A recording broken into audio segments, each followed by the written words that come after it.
Assalamualaikum warahmatullahi wabarakatuh. Bismillah, tawakkaltu 'ala Allah, la haula wala quwwata illa billah. Asyhadu an la ilaha illallah wa asyhadu anna Muhammadar Rasulullah. Allahumma shalli ala sayyidina Muhammadin wa ala alihi wa sahabatihi ajma'in. Amma ba'd. Halaman 801 ya. Oh ya, nomor 1 Gajah itu 82 sekarang. Ya, gitu kan. Wa ma min ahadin itu. Bismillahirrahmanirrahim. Wa ma min ahadin, tidak ada seorang pun ya min haula'i au haula, dari mereka itu tidak ada seorang pun yaqulu ma yaqulu an yaqin. Tidak ada seorang pun di antara mereka yang berani mengatakan secara meyakinkan. Secara meyakinkan. Falaqad tataba'atil ahdath sira'an. Ya, berbagai macam peristiwa telah terjadi bertubi-tubi. Wa tadarabat riwayat saling berlawanan, wa tadakhalat dan saling simpang siur fi tilkal fatrati pada waktu itu, bihaitsu yas'abu al-ihtida fiha ila yaqin, di mana selanjutnya menjadi sulit untuk mendapatkan petunjuk yang meyakinkan, ya, ihtida fiha ila yaqin, sulit untuk mendapatkan petunjuk yang meyakinkan secara historis apa yang terjadi sebenarnya. Ini banyak sekali kita dalam kajian-kajian keagamaan, banyak yang kita tidak mendapatkan petunjuk yang meyakinkan. Termasuk nyimpang dulu, sholat yang kita lakukan setiap hari 5 waktu antara mazhab berbeda, betul kan? Kata ini batal, kata ini tidak, kata ini sah, kata ini tidak. Sampai niat saja menurut Imam Syafi'i adalah min arkani sholat, tetapi menurut Imam Maliki bukan arkan sholat, itu min syuruti sahih, syurut sihati sholat, syarat sahnya sholat. Beda kan? Rukun dengan syarat sah. Basmalah wajib enggak? Kata Syafi'i wajib. Bismillahirrahmanirrahim, alhamdulillahirabbil alamin. Kata Maliki enggak. Tidak boleh baca basmalah, langsung alhamdulillah.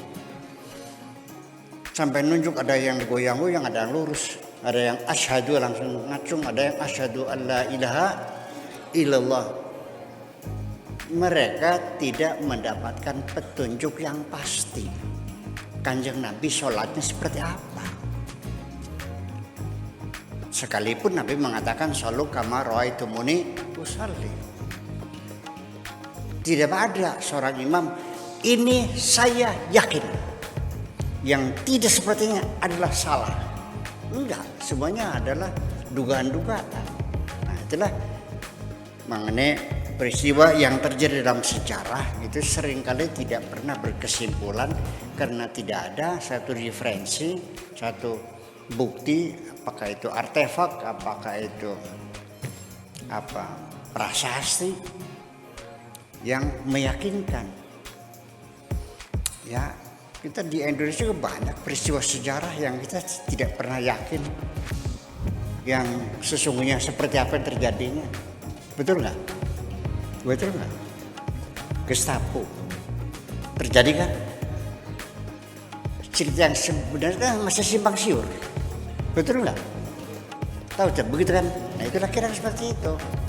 Ini satu contoh saja, gitu. Ya, begitulah. Maka mengenai cerita ini juga demikian, tidak ada, mereka tidak menemukan satu ma yaqulu an yaqin, ya yasabu al-ihtida fiha ila yaqin illa ma yaqussuhu rabbul alamin. kecuali ada yang sumbernya meyakinkan, yaitu di dalam kitabnya orang Islam Al-Quran itu dikatakan oleh Tuhan. Itu aja. Begini yang terjadinya. Ya.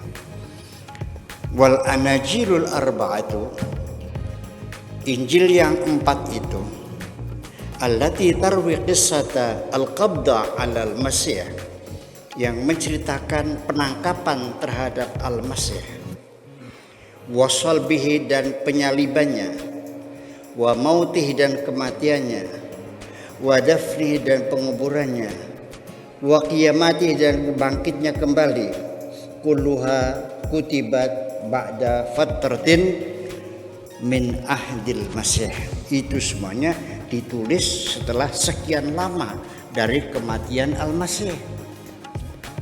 Itu.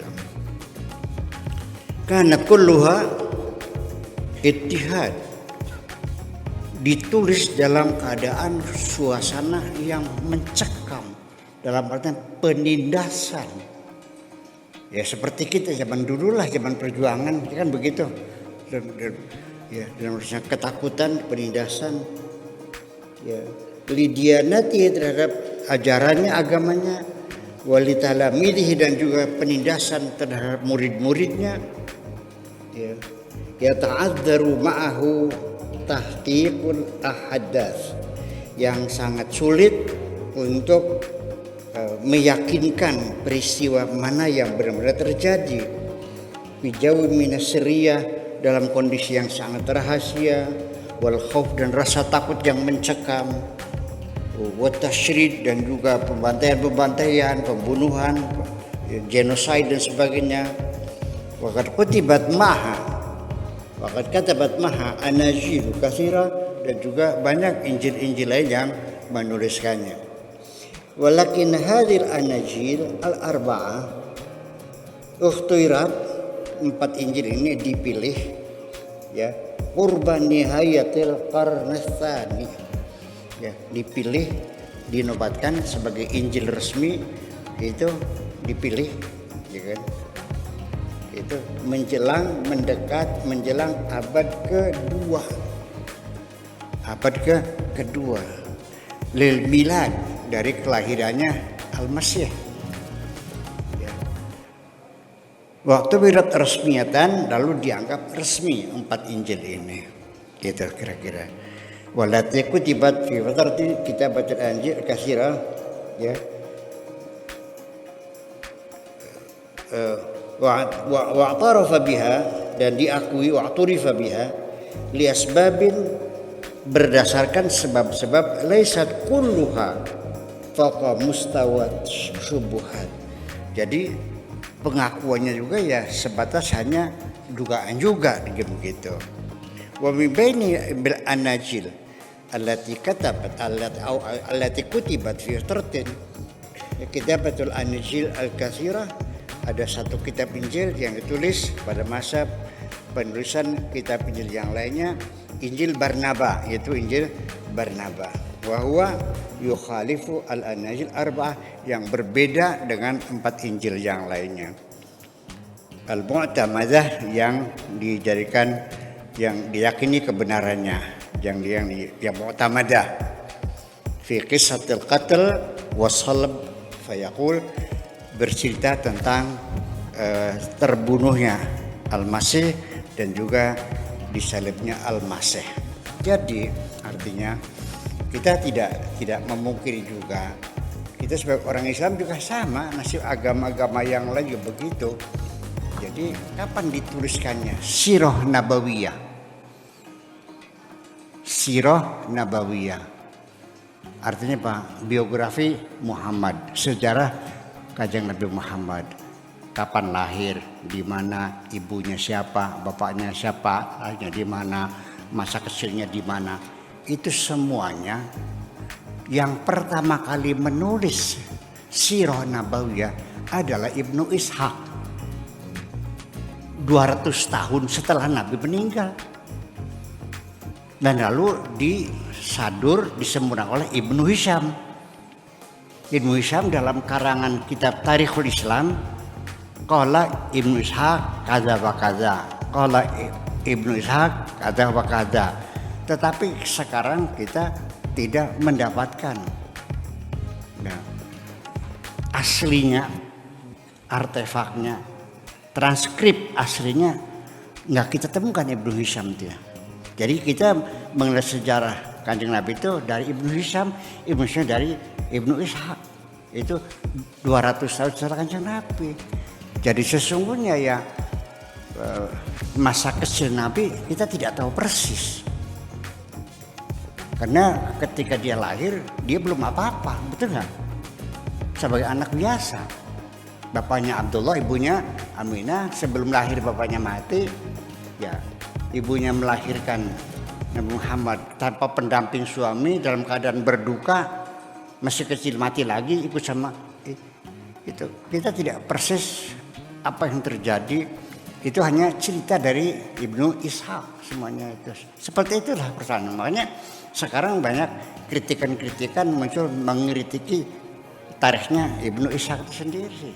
Dan kita di Indonesia itu bersumber dari Khulasatun Nurul Yakin. Jadi Khulasah Nurul Yakin itu ringkasan dari kitab Nurul Yakin yang setebal ini. Bukunya besar juga lumayan, seginilah. Ya. Kalau khulasahnya segini. Ringkasnya 1, 2, 3 kan begitu, pernah lihat kan? Nah, itu namanya Khulasah Nurul Yakin. Jadi sampai menurut Ibnu Ishaq cerita Nabi Muhammad dilahirkan yang disebut tahun gajah. Itu menurut Ibnu Asakir, catatan sejarah Ibnu Asakir, tahun gajah itu bukan waktu Nabi lahir. 35 tahun sebelum Nabi lahir terjadinya gajah nyerang Ka'bah tuh. Iya. Ya. Kemudian Az-Zuhari menyebutkan itu 25 tahun sebelum Nabi lahir. Ibnu Abbas mengatakan 15 tahun sebelum Nabi lahir. Jadi tahun gajah kapan? Jadi masih banyak perbedaan pendapat. Tetapi walau bagaimanapun kita meyakini seyakin-yakinnya bahwa Nabi Muhammad real ada. Anaknya ada, ibunya ada, bukan dongeng, bukan cerita, bukan mitos. Memang Nabi Muhammad ada. Tapi secara mendetail ya, apalagi dulu orang belum bisa nulis. Sekarang ada yang ada HP aja juga kadang-kadang nggak terekam kok, betul nggak? Betul nggak? Saya lahir kapan, tanggal berapa, nggak tahu. Bulan apa, bulan kelalen, tahun-tahun embuh. Nulisnya pakai arang di tembok, bapak saya, temboknya dilabur, hilang lah. Apalagi orang yang lahir di abad ke-7 yang orang belum tahu tulis menulis, belum ada pulpen, belum ada tinta, belum ada kertas ya, adanya pahat sama kampak saja, itu pun nulisnya di pelepah korma. Iya, setelah besar kormanya aja hilang tulisannya kan itu. Jadi tidak aneh namanya sejarah selalu begitu. Di Indonesia, sejarah Indonesia, raja-raja, kerajaan Majapahit, Prambanan, apalagi Palatehan, apalagi Pajajaran, itu Singosari, itu sejarahnya. Kalau kita baca dari sumber berbeda, ceritanya lain-lain kok, betul nggak? Ya itu ada persoalannya. Nah makanya disitulah penelitian sejarah itu tarjih mana riwayat yang benar, ya kan? Didukung oleh artefaknya, didukung dengan prasastinya, didukung dengan catatan sejarah yang ada pada bangsa lain, gitu dong, dipadukan semuanya. Jadi tidak semudah itu kita mengklaim bahwa peristiwa sejarah itu persis terjadi seperti itu. Selalu ada masalah di dalamnya karena kita tidak bisa meliput secara sempurna. Terima kasih.